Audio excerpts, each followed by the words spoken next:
It's probably worth 150 million would be my guess. We're talking to this guy, and it's interesting because I love wine. And my colleague goes, "Hey, so what's the plan for estate tax? Because we're doing succession planning here." And he goes, "For what? Like, how are you going to handle estate tax?" He goes, I don't know what you mean.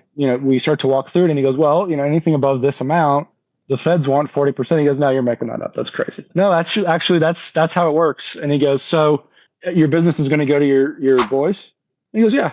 And he says, "Okay, so can they come up with, 30, $40 million if they need to, and that happens?" He looks at me, he looks at my colleague, and he goes, "No, they're morons.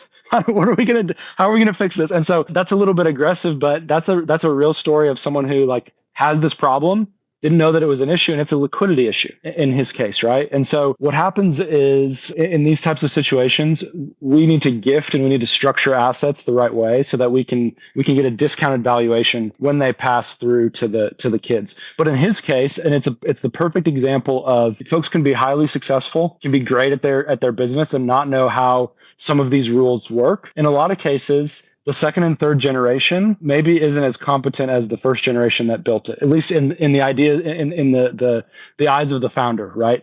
And so this is an area where not knowing how the rules work can be extremely costly.